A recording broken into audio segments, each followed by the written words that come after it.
अस्सलाम वालेकुम नाज़रीन, कहीं आपका व्हाट्सएप हैक तो नहीं हो गया? अगर नहीं हुआ तो आप भी खबरदार हो जाइए, क्योंकि आपका व्हाट्सएप भी किसी भी वक्त हैक हो सकता है। अब सबसे पहले जब व्हाट्सएप आपका हैक होगा तो वो किस तरह हैक होगा? एक ओटीपी आता है। अब ये जो क्रिमिनल्स हैं ये ओटीपी किस तरह हासिल करते हैं? आपको फ़ोन करते हैं, आपको फ़ोन करने के बाद आपको जल्दी जल्दी इस तरह बात करते हैं कि वो शायद बड़ी जल्दी में है या कहीं फंसा हुआ है और आपको कहेगा कि आपका पार्सल है, सर जल्दी जल्दी ओटीपी बता दें ताकि हम आपके घर पहुंच जाए। जिसने पार्सल लेना होता है या जिसने ऑर्डर किया होता है उसको भी बड़ी जल्दी होती है कि चीज़ उस तक जल्द से जल्द पहुंच जाए। अब वो जल्दी में ओटीपी जैसे ही बताते हैं उनका जो व्हाट्सएप है वो मुकम्मल तौर पर हैक हो जाता है। अब मुकम्मल तौर पर अगर व्हाट्सएप आपका खुदा ना खास्ता हैक हो जाता है तो आपने क्या इकदाम करने हैं? सबसे पहले तो आपने अपने फैमिली मेंबर का मोबाइल लेना है, उसके व्हाट्सएप से एक ब्रॉडकास्ट मैसेज जो है वो सबको भेज देना है कि आपका व्हाट्सएप हैक हो चुका हुआ है। अगर वो किसी भी किस्म का आपको मेरे व्हाट्सएप से मैसेज आता है या कोई पैसों की डिमांड करता है या पैसे मांगे जाते हैं तो आपने किसी को किसी किस्म के पैसे नहीं देने।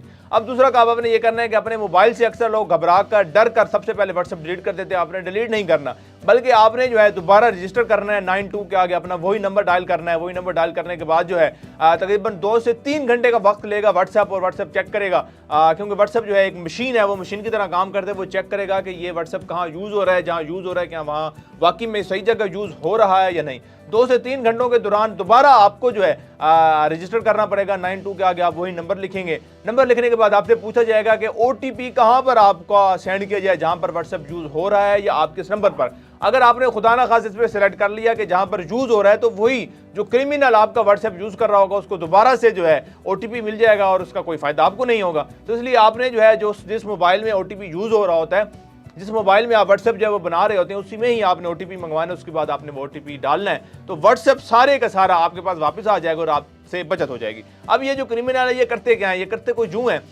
कि आपके जितने भी कॉन्टैक्ट्स होते हैं उनके पास चले जाते हैं। व्हाट्सएप हैक करने के बाद वो उनसे रब्ता करते हैं, उनको मैसेज करते हैं और ये कहते हैं कि मुझे पैसों की शिद्दत से ज़रूरत है तो आप काइंडली मुझे पैसे भेज दें। और इस तरह वो मैसेज करते हैं कि अगले को ये सोचने समझने का टाइम ही नहीं मिलता कि वो उस नंबर पर वेरीफाई कर लेंगे क्या वाकई में पैसों की ज़रूरत है भी सही या नहीं है। अच्छा जी, अब वो शख्स जो है वो पैसे भेज देते हैं, फिर ज़ाहिर है बाद में वो मुश्किलात का शिकार होते हैं कि हमने तो तुम्हें भेजे थे, वो कहते हैं मेरा तो व्हाट्सएप हैक हुआ था। तो इसलिए अगर खुदा ना खासा ऐसा मैसेज आता भी है तो आपको सबसे पहले वेरीफाई कर लेना चाहिए। अब दूसरा एक और तरीका यह है कि कोई भी आपका दोस्त होगा या आपका कोई रिश्तेदार होगा, भतीजा भांजा, कोई भी जो बैरून मुल्क होगा, आपको एक मैसेज आएगा या आपको कॉल आएगी। कॉल आने के बाद आपसे पूछा जाएगा क्या हाल है, खैरियत से हो? आप कहेंगे हाँ जी मैं बिल्कुल ठीक ठाक। आपसे कहेंगे आपने पहचाना?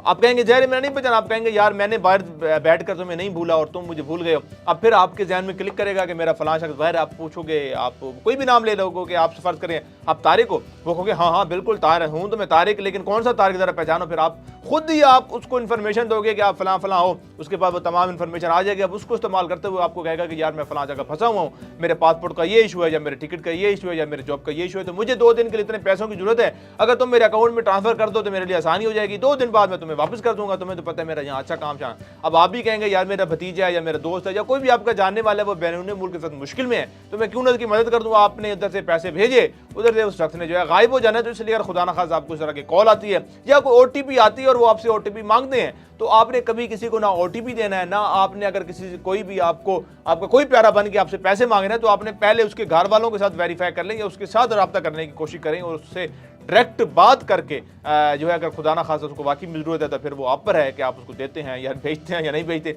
लेकिन अगर इस तरह को स्कैमर आपको कॉल करते हैं तो आपको एक दफ़ा वेरीफाई कर लेना बहुत ज़रूरी है।